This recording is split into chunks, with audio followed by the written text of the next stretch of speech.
Hi, everyone. Welcome. This is Ray Sharif Askari from Grayscale. I work in investor relations, and I am fortunate enough to be joined here by Brave CEO and founder Brendan Eich, as well as Brian Brown, Brave's Chief Business Officer, as well as Jan Petrowski from the Brave team. We're going to give folks a few minutes to join. So in 2 minutes or so, we'll go ahead and kick it off.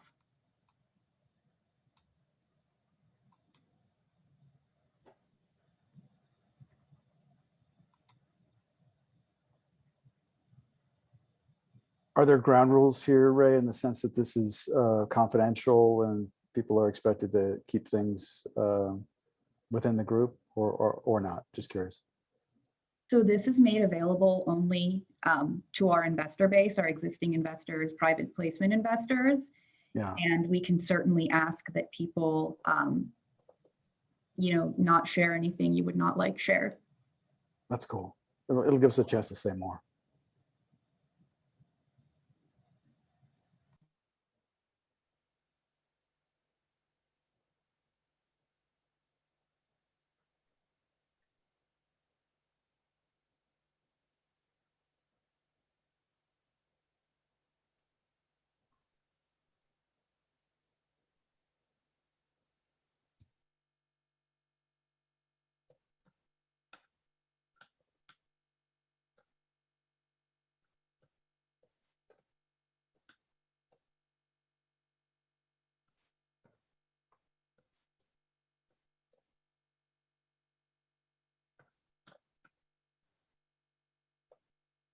Give it around 1 more minute or so.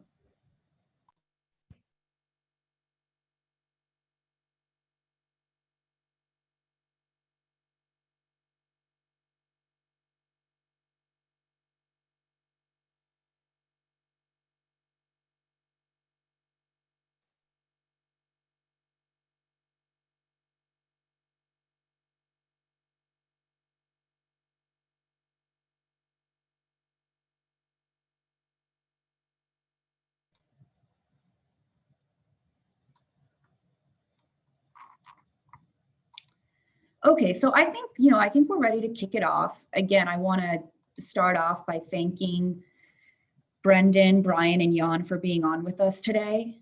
A few housekeeping things. First of all, this is a reminder that this webinar is for our existing private placement investors. It's confidential and closed to the public, and only our investors can attend, and so there is no press or media allowed. At the end of the webinar, we will try to take some questions, so feel free to send in questions using the Q&A function anytime throughout the webinar. And the purpose of this is really, we've launched recently a trust for basic attention token. Brave is something that Grayscale and DCG are very excited about. And the purpose of this is to just make it more tangible for our investors and show you how it works, talk about what we're excited about, and make it more of a reality. So with that, I would like to kick things off with a poll question. So here we go. How many of us are frustrated? How many of us are frustrated by the amount of advertising that they have to endure when trying to do basic things using their internet browser? We'll give folks another 10 seconds or so.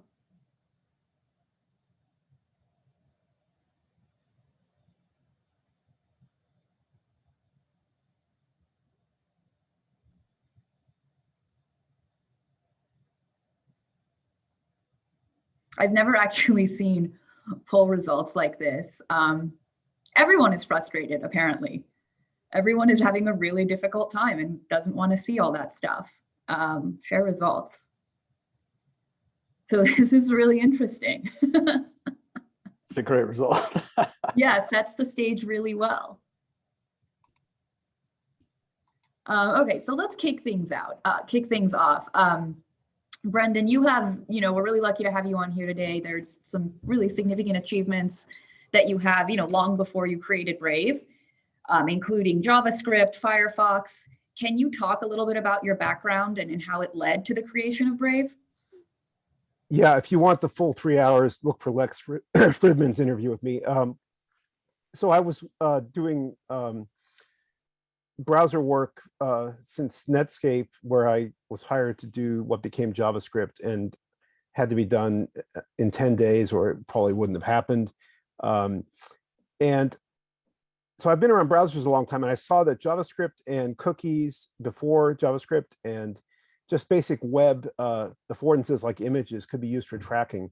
And this created an evolutionary system that led to like not only ad tech, but very bad things. People have different views on how bad it is, but all sorts of fear of election interference and social platforms being abused for really awful things. And I felt a lot of this was unintended and we could do better. So one of the things to make life better is blocking JavaScript. I'm Dr. Frankenstein. I've got to kill my monster. And Brave does that by default. Now, that's easier said than done because you want to let things like Gmail, which uses JavaScript heavily, work well, but you want to block all the invasive tracking scripts. And there are extensions that have done this, that developed over the years since Firefox created browser extensions as a category, and Chrome is the king of extensions now, but it's Google's trying to turn out the lights slowly, I think, on that. But we collaborate with some of the best of those tracking protection extensions, and then we research and develop ways to integrate those into Brave directly so there's no extension needed, and we can put these in the most efficient way in front of users and make the web experience seamless and much faster. When you block all these ad tech scripts and other bad scripts, you end up saving a lot of time because you don't load things from the network, and that saves you data plan and battery life. So it's a real win for the user. And on that note, you've talked about the surveillance economy. DCG, Barry Silbert has been focused on this theme of privacy for a while, whether it's Zcash or Horizon or now Basic Attention Token. What's your view, and why is it critical now? What's changing now? So there isn't a single unitary good you can buy called privacy. And sometimes people think if they buy a VPN, they're all set, but it's not true. But there's a rising consciousness of what privacy means. First of all, from people having bad experiences, just from annoying ads or retargeting after you bought the shoes, you still get ads for them for 30 days. Or more harmful effects like ad fraud and malware distribution through ad exchanges. So there's a rising awareness of privacy in a sense that it's a problem for people when they hear about breaches or experience problems directly. And they also see, Google and other big tech players start to become not their friend that they seemed to be 15 years ago. I remember Google search when we did the Firefox 1.0 search deal, and it was pretty darn good. It's not as good as a search engine, but Google's now tied it all together with other businesses in a way that treats the user on a good day like sheep to be shorn, and on a bad day like something else. So people are aware of this, and they don't know what to do. You can't go buy privacy, for $5 a month, though that may become possible over time, and we're working on it. But even if you wanted to do that, you shouldn't have to. So we're building in privacy by default and making things faster and better on your battery life. And this pops with users. Every time you do something with users that saves them time and battery, they love it. So moving on to the browser itself, how do you describe it, and maybe you'll show us describe it in layman's terms, and then perhaps you can walk us through the various players in the ecosystem and how they all work together. Sure. Do you want me to show a little bit of it? I'd love that. Okay. So let me get set here to screen share. I'll say this: Brave is a browser, but people think that's an old category. We view it more like a super app because we've observed that browsers are taking away from apps the larger the screen size. This is something other analytics outfits and observers have noticed too. We've come to see that if you have a trusted app that the user can rely on to defend their data, you can build almost anything into it. You saw WeChat do this in China on a messaging app backbone or body plan. We're doing it on the browser, but we view Brave as something that's almost a new category unto itself, which is a super app that represents the user's interests first. And this means specific things economically, which gets into our cryptocurrency work. Can everyone see what I'm sharing? Yes. Good. Okay, so this is the onboarding screen for Brave if you're a new user. And I'll just quickly go through it if I can. It talks about importing. It's very important. Browsers have all learned to do this, but Brave does a very good job now to let people frictionlessly migrate or add a new browser without having to start from zero. So you can import all your settings. You can switch from Chrome or just set up a working replica of Chrome in Brave. And then if you're not sure, you can try Chrome and Brave together. And pretty soon, I think you'll get rid of Chrome and life will be better. We have to teach you about a few things if you're willing, but you can skip all this. We have pretty good click-through on this tour, by the way. 50% make it through all the way. This talks about Brave Shields, which is this grayed out lion shield icon up top that you can see at the right of the address bar. We have a search engine picker here, and you may have noticed in early March, we announced Brave Search is coming, and I'll show that in a minute. We have Brave Rewards, which is our way of integrating the basic attention token into Brave. The token needs endpoint software, just like any blockchain needs a light client or a full node. With Brave, there's more to it because we're measuring attention in a way that has to be secure against fraud. But Brave Rewards is the way that users participate and they opt in, and I'm already opted in on this profile, so I'll show that separately. And then when you're done, you get a new tab page, which is a beautiful image. We started with a great collection of images, which took a lot of curation effort, and we realized you could sell these, maybe 1 in 4, won't abuse the user. The user gets a revenue share if they opt into Brave Rewards. Here's a BitPay ad, for instance. And if you reload, you get others. When I mentioned Super App, I wasn't kidding. We have something here I'll show, just point to in the lower right corner. You can do private Zoom-like one-on-one calling for free using Brave. This uses web standards. WebRTC, which was a 10-year effort, is in the browsers, and that's how Google Talk and all those other things work. So we're working on something we're calling Brave Talk that gives free one-on-one calls, and we'll have a premium leg that allows you to do multi-party calls. There's something else to point to at the bottom of this page, which is still branded Brave today. I think we're going to call it Brave News, and that is the news reader that is coming up from below. And this is interesting because it doesn't use any user data or personal data on our servers. It's all done as we do ad placement by matching against a local catalog of feeds using keywords as metadata. And you get to customize that, but it picks a good set of feeds for you from interests that you've expressed just by browsing. Very lightweight, not even machine learning, just looking at sites you've visited and keywords in their URLs and their titles. And so we have a newsreader built in that brings back the best of what people missed from Google Reader. We're adding RSS customizable feeds for users. We're going to have a premium leg that lets you plug in other custom publishers as feeds than the ones that we automatically select out of Alexa based on a very simple scoring metric. And what else is there to show here? The new tab page has your recent pages, and if you want to customize that, you can. Oh, and most important, on the upper left, I shouldn't have skipped it, what we call Brave Stats, which is fairly gamified on Twitter. We should probably have another round of calling for who has the most stats, but this shows hours saved due to Brave Shields, blocking all those scripts I mentioned. So 6.2 hours for me on this profile so far. This profile is several months old at least. We have a bandwidth savings estimate, 8.8 gigabytes of bandwidth saved, and total number of scripts blocked, which is pretty high. This is based on the script's URLs, so it's not going to count duplicates, but it's going to max out. That's a huge number of scripts. Let me get on to Brave Wallet. I have I'm in the middle of setting this up actually, but we have a wallet that allows you to use a key like Ledger or Trezor to do peer-to-peer crypto directly in the browser. And for people who are willing to do that, we're more than happy to support it directly through what we call the crypto wallets feature. We're working on a new design, which Brian will show some slides on, about how to unify all our wallet cards into one umbrella wallet, which has the basic attention token as the easiest onboarding path, no KYC, no hardware wallet for security. The self-custody model I'm showing here, which has a hardware wallet, and the custodial models, which we have with various custodians such as Gemini and Uphold and Bitflyer in Japan, more to come.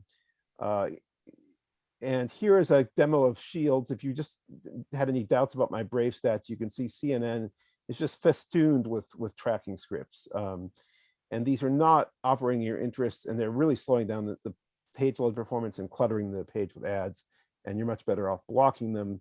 If you ever want to customize them, you can get into this a little bit through the Shields panel.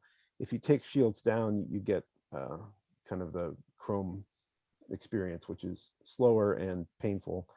And we'll have ads at some point. I'm not going to wait for them. Yeah, one's coming in at the top. I'm going to kill it. Okay.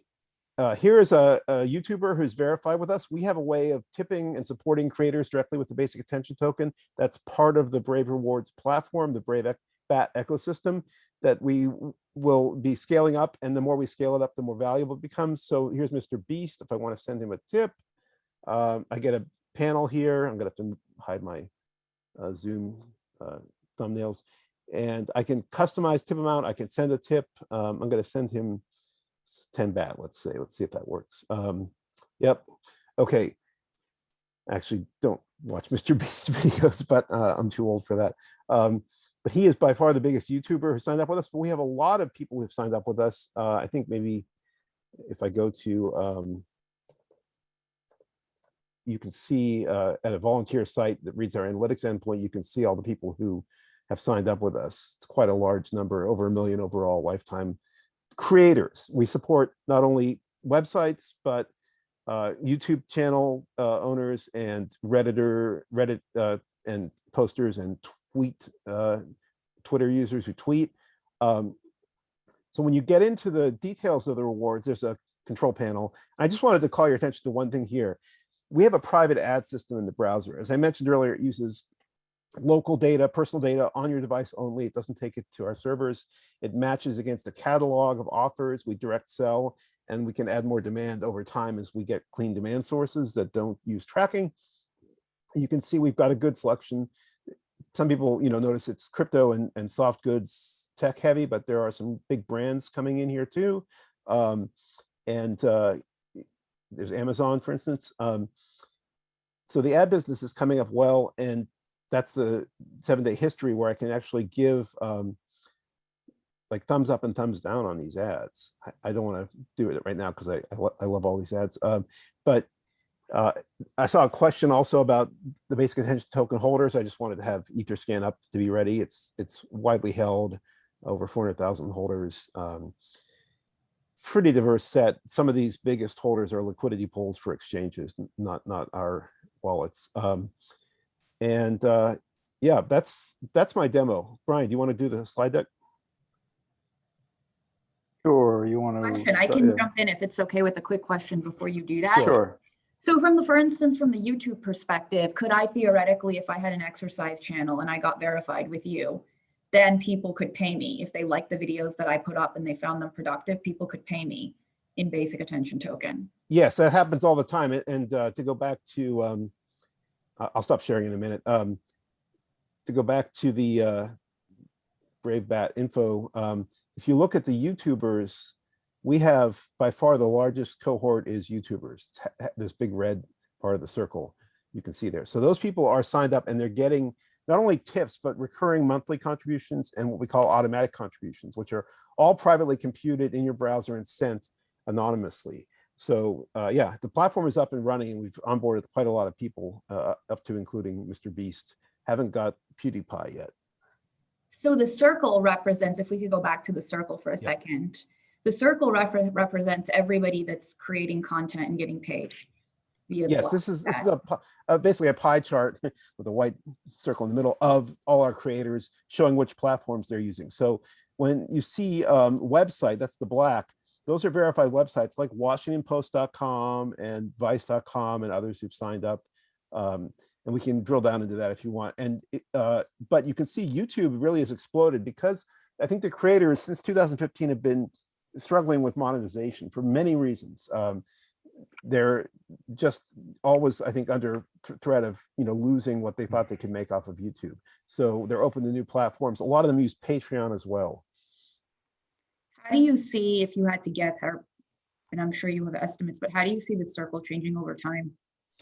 I think websites will grow. You may have seen just recently, my pal Tony Hale sold Scroll to Twitter.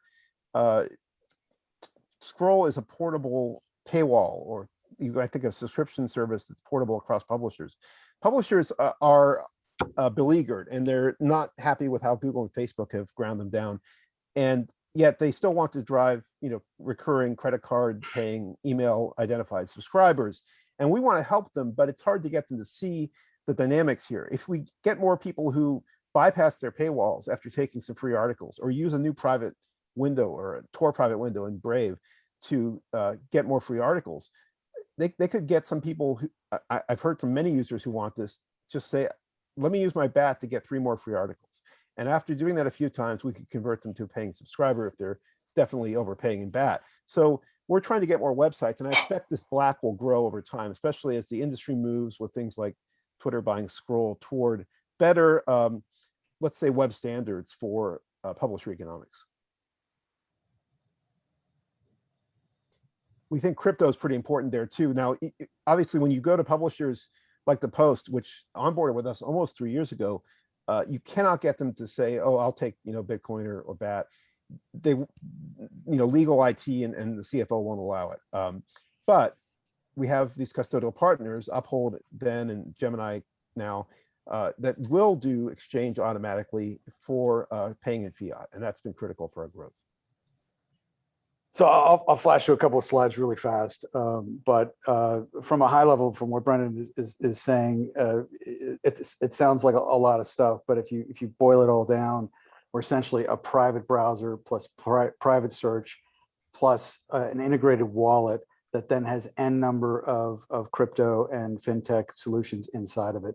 As Brendan alluded to, it's kind of an American WeChat. We provide all these services, and then it integrates very nicely into that whole crypto/fintech solution. So Brave finds itself at this confluence of 2 major movements, which is the internet use that's been going on for quite a while, hitting at 4 billion right now. More and more people asking for private solutions, which is where Brave is. New article out in CNET saying 40% of people on mobile are ad blocking. And we're pro ad. We just don't want all the trackers that are inside of ads. And then that merging with the kind of financial internet as it comes up, blockchain, fintech, and crypto. And Brave is there really juxtaposed between those 2 macro trends to take advantage of it. So you can almost picture Microsoft, Apple, Google in one quadrant, and then PayPal, Binance, Coinbase down in another. But who's going to bring them together? Who's going to give crypto utility? Who's going to take crypto to the masses? And that is really Brave. And Brave did its token sale back in 2017, and it took off $36 million in 24 seconds. We kind of kicked off the craze if you go back and look at the curve. But in terms of people who've actually executed with the cash that they received, Brave is really at the forefront of that, way out ahead of people that even raised billions of dollars, haven't done anything in so many words. And we've hit 30 million monthly active users, 57% are in the US or EU, 11 million daily active users. We've had 2.2 times year-over-year growth across a number of years. We're 90% organic on our growth at this point. We're not paying for growth, and that's EU and US focused growth. 15,000 downloads per hour, 6 million monthly transacting reward users that Brennan profiled there. So a very large amount. 1 million verified creators with that a great growth rate there, as you can see. And those are the creators he was just talking about, YouTube, et cetera. Awesome reviews. And here's a critical factor, which is 66% of people we surveyed traded crypto in the last month. And if you look at the Coinbase S1, they put out in the public press that they're 50 million plus users. That's not really accurate. That's just emails. If you go into their MTUs are about 6 million.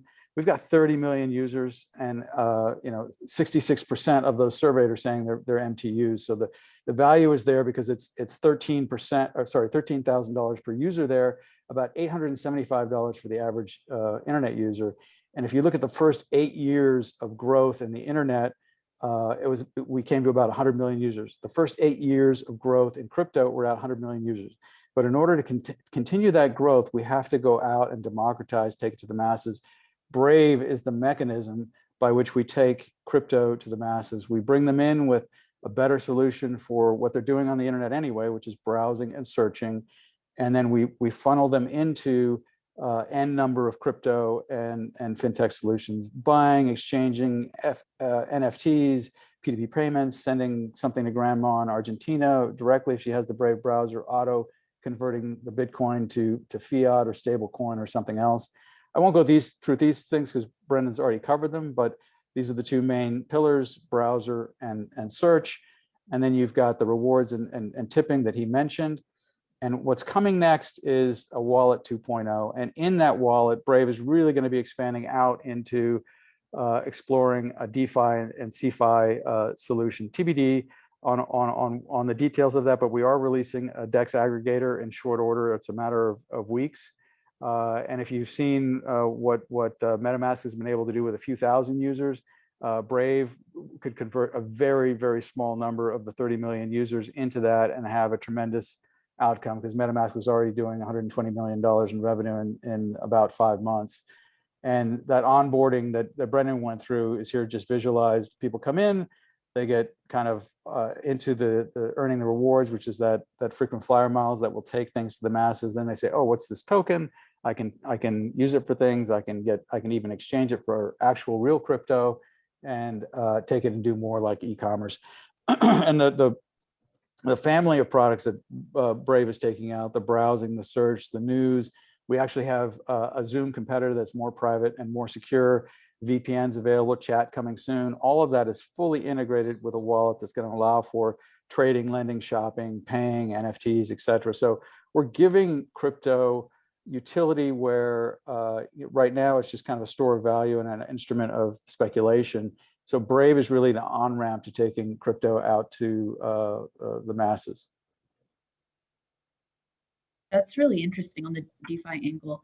How will the Brave, the future state of the Brave wallet be different than what MetaMask is doing now, other than potentially having a larger, base of users? So we'll tie it into our DEX aggregator, and we'll give discounts based on BAT holding and usage. We want to promote growth. We want to promote the efficiencies we think we can realize with the combination of the browser and blockchain. And so we're going to use all our tools to full advantage, including BAT. And we're going to be expanding the utility of BAT. The vision for BAT is almost become like a decentralized type BNB. For example, you could have users get discounts in our DEX aggregator using BAT, paying fees, and they'd be able to earn a share of the trading fee revenue when they lock their BAT in a smart contract we plan to launch. As with the user base of 30 million, we'll be able to, I think, go beyond that 15 million in revenue a month that MetaMask is doing. And we plan to use the utility of the BAT further inside of search and other just standard internet services as well. One more thing about the wallet. If you've used crypto with custodians and self-custody, it's kind of taking your life in your hands with copy paste or copy pasta, as the kids say.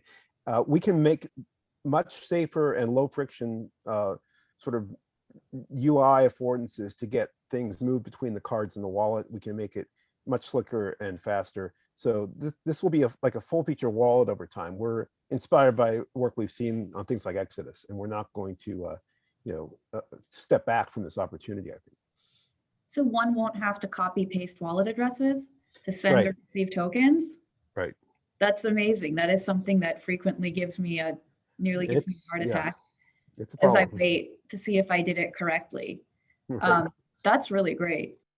Taking a step back, can we talk about basic attention token, how it's different from Brave, how they work together? And, does owning BAT give you an ownership stake in Brave?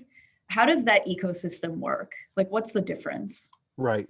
We did a token sale end of May 2017 that was designed per our white paper to be a utility token attention in a market where we were going to use Coase's theorem to price in externalities that are currently imposed on users, really, also publishers. Even advertisers suffer. And these are things like the cost of ads annoying users so they get ad blocking and they just opt out of the system. These are things like the publisher getting 30 cents from a dollar put in because the ad tech vendors take so much out and also operate against the publisher's interest. And the advertisers suffer from ad fraud and also from just that inefficiency. So when we designed the basic attention token, we wanted to solve this problem, but as I mentioned earlier, it requires both blockchain and endpoints. So BAT is a utility token. It's on Ethereum.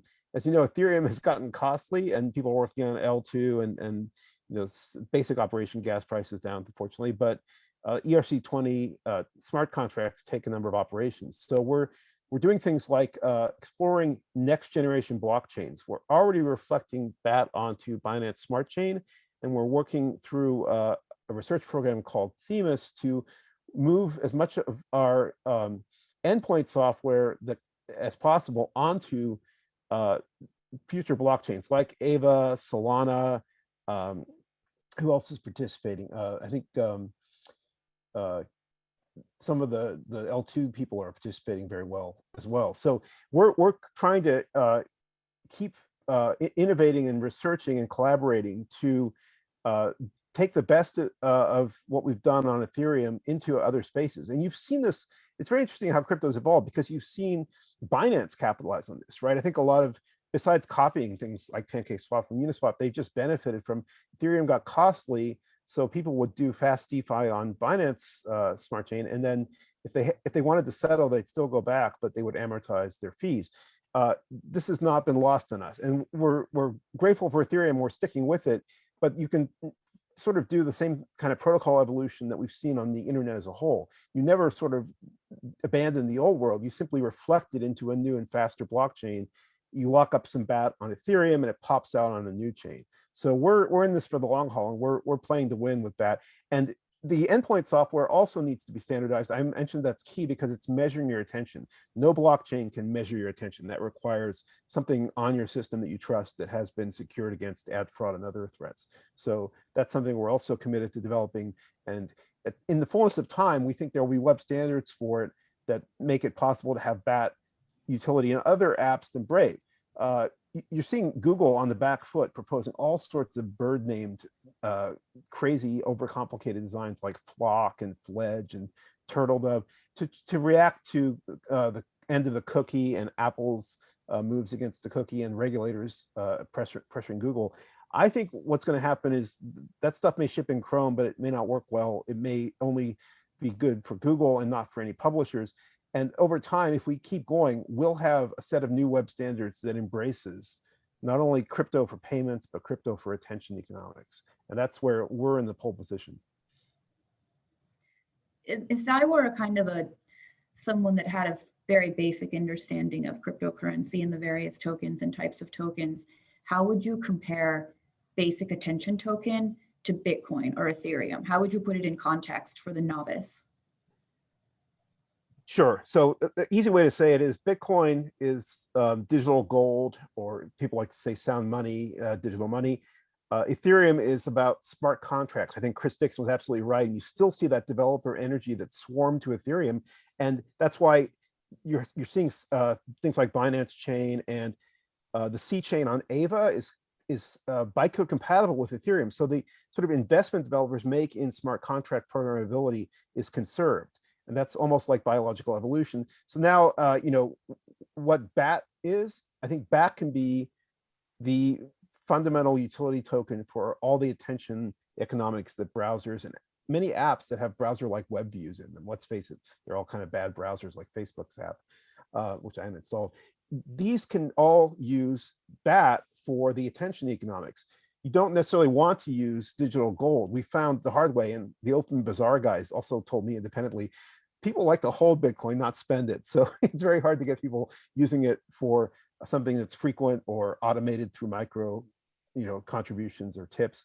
Ethereum also is, I think, a great main coin for that smart contract platform, but it's not the thing you necessarily want to spend all the time.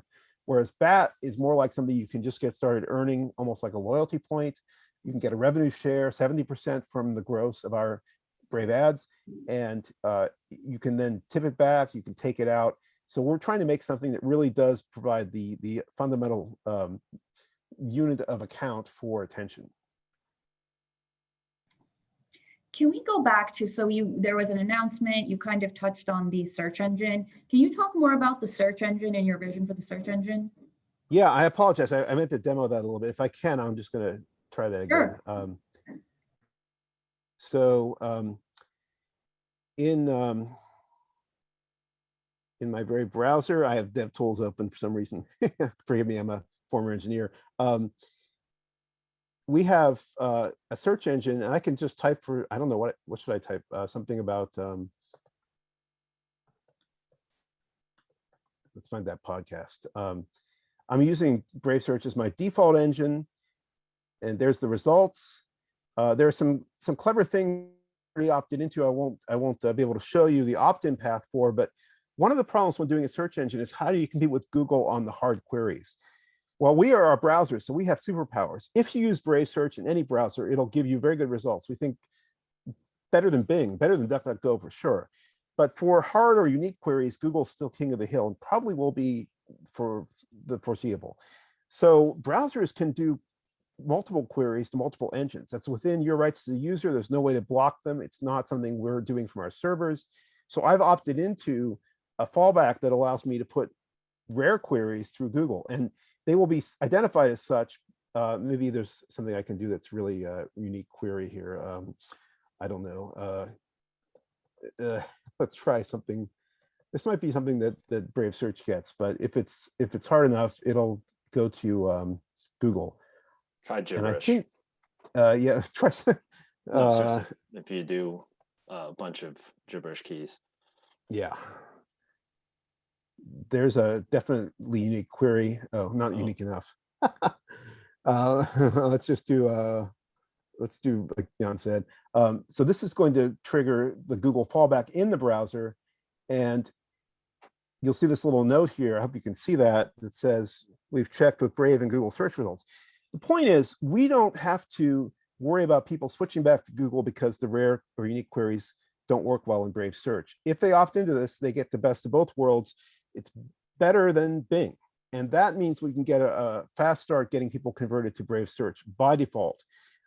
We're looking at options for private ads. And if users don't like ads in search, we're going to give them a way to pay. It doesn't cost a lot to buy out your ad inventory on search. And we think a number of our users will do that because while privacy is not a single thing you can buy to get privacy everywhere, people are now saying, hey, I want to pay for it. I know I'm better off paying for it than being the product and being subject to ads and centralized ad systems that put me in a conflict with the business owner. So naturally, of course, Google found some YouTube videos that have my nonsense keywords. Anyway, search is a big opportunity for us because not only is it obviously a powerhouse for Google, it's their biggest revenue leg.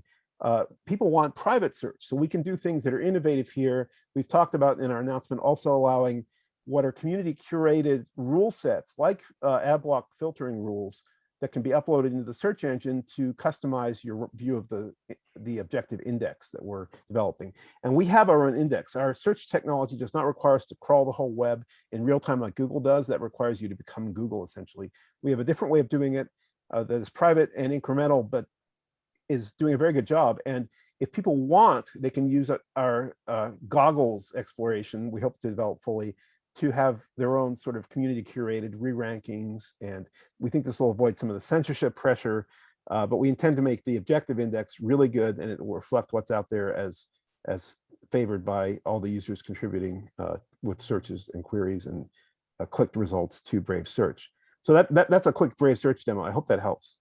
And Thanks, that search actually integrated inside the browser, integrated seamlessly with a wallet, so that if you imagine some kind of e-commerce or something like that, where you can actually do a one-click e-commerce, where I see a Nikon camera, I hit click, I want that, pay in fiat or a combination of fiat and crypto, or crypto, and then it just arrives in your house because the browser knows where you are and only on your device, and then it ships to your house. So it's all kind of seamlessly integrated, and it then shows you where that utility for the crypto actually comes from and how Brave can bring all those parties together.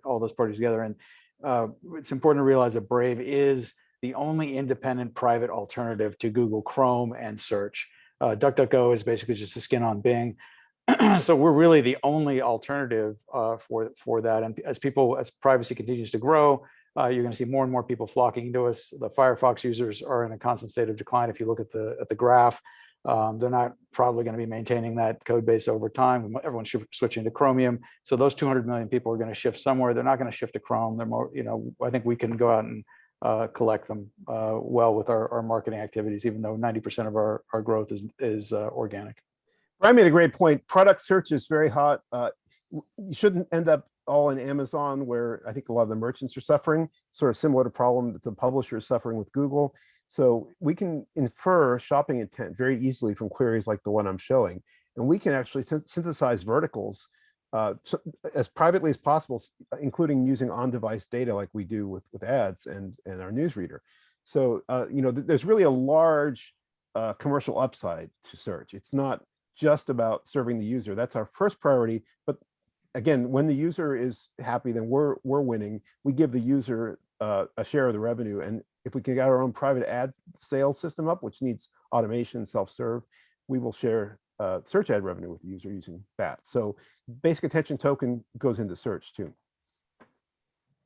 We've touched a little bit on the user base and the growth. I want to get a little bit more into that, but first I do want to do one more poll.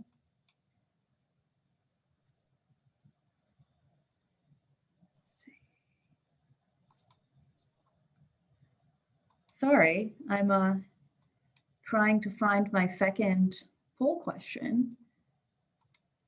Here we go. So how many users does Brave have today?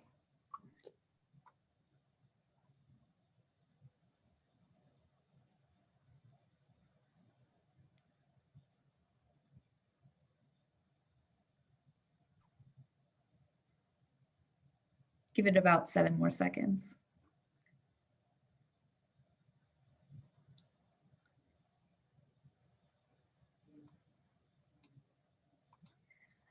So I need to stop writing the poll questions because they're way too easy. What's the right answer? I don't think any of these are right. I've just learned. It's over 30 million monthly active users, 10.6 million daily active.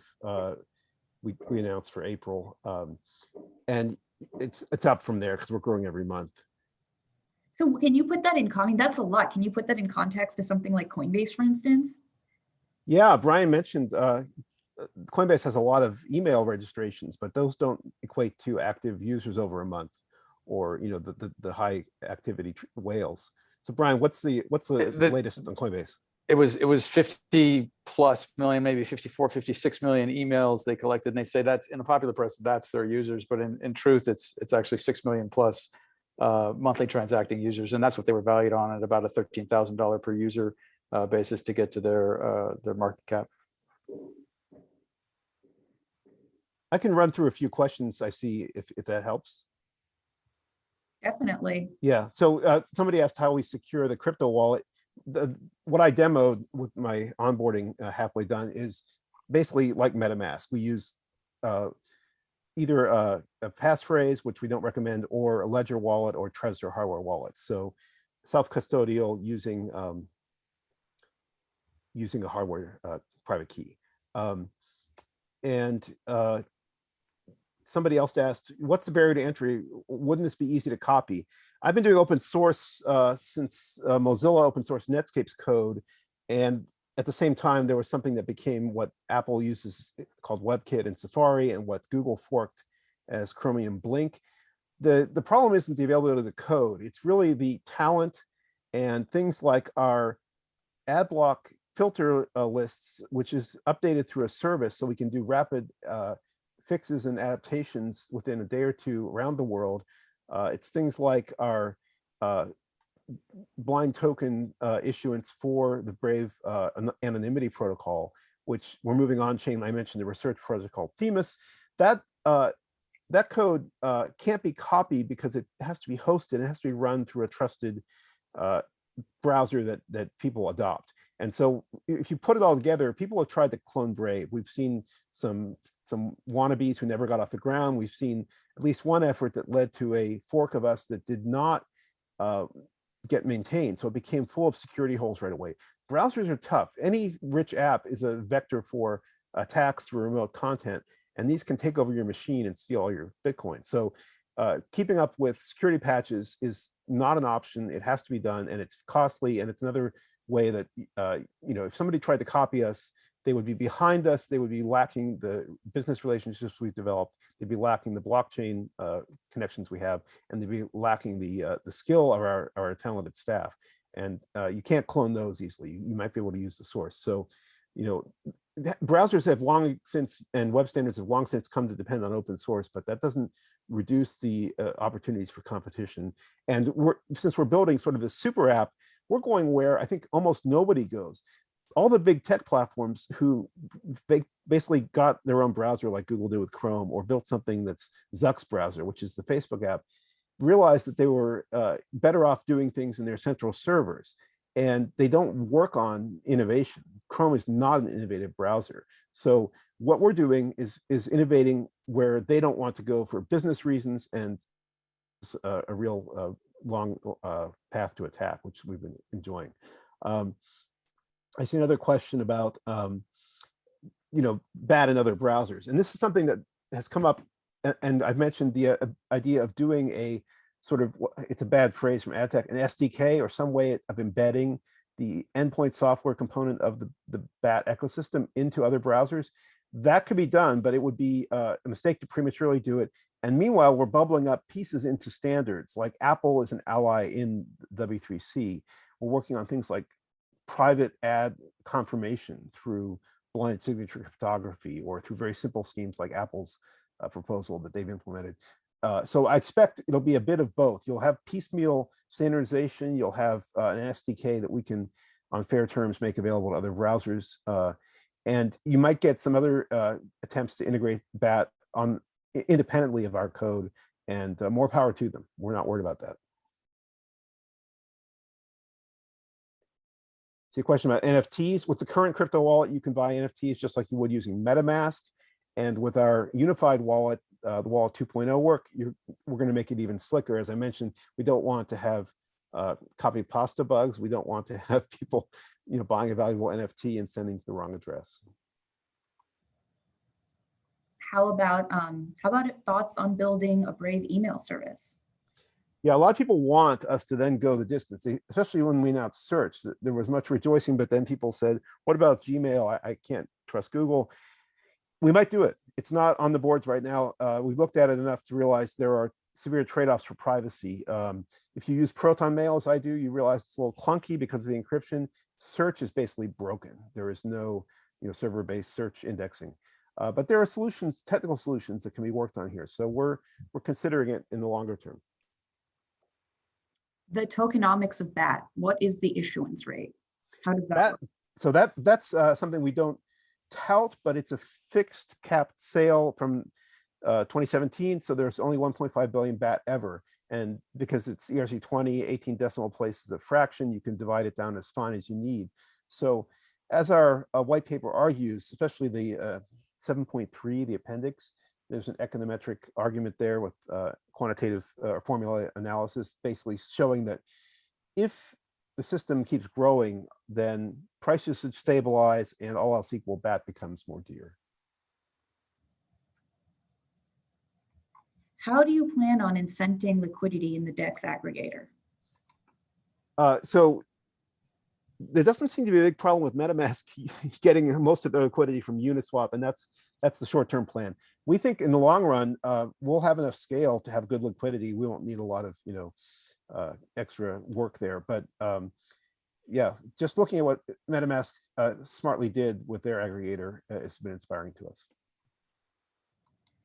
This is one of my questions, actually. What are the biggest challenges you see coming up? So for me, there's a definite challenge recruiting crypto talent, and it shouldn't surprise anybody on the call. Everybody who's anybody can probably raise funds or even do their own project and do some way of getting funds out of it to go to the next level and try to hit it big.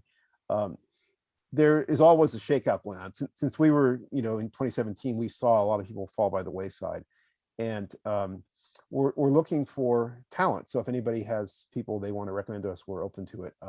That's one of the big challenges.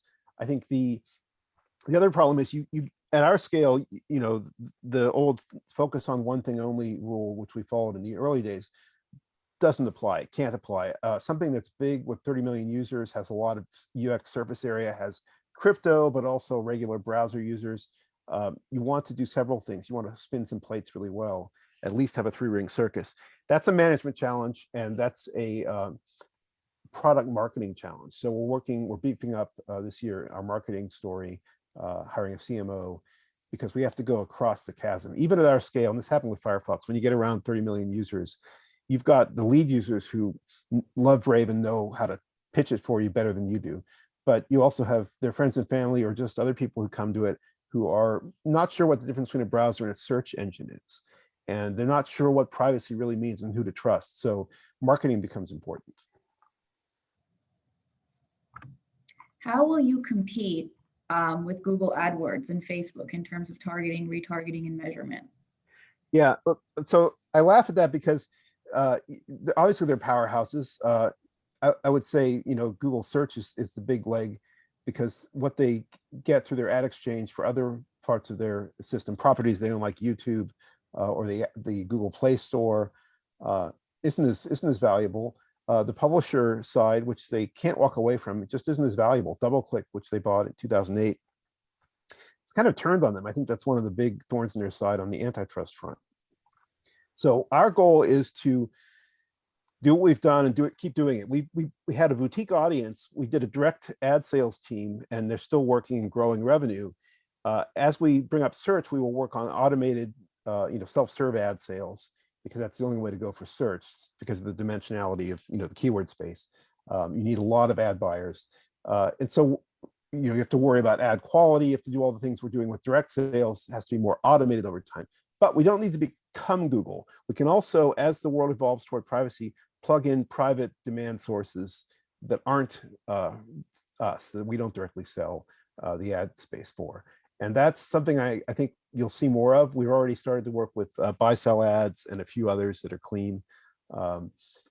There are some forward-looking ad players. The ad tech people are scrappy, and as privacy comes to the fore through regulators and law and through user choice, which is blocking, I think they'll adapt. So you don't have to be Google to compete with them. We don't want to be Google. Google. I knew Sergey Brin when we did the Firefox deal, and he was very idealistic. He realized search was almost a common good, but he was about to go public, so there was no way he could stop that from being tied into all these other businesses. But the tying is an antitrust problem, and it created all these perverse conflicts where Google is basically like Amazon, hurting its own clients, its own ad buyers, its own publisher partners on the DoubleClick side. And we don't want that conflict. We want a decentralized web, which means Brave becomes a super app and gets a lot of users, and there's plenty of money to go around, but we're not trying to hoard all the data. We're not trying to drive everybody to a single website where they're sort of fleeced.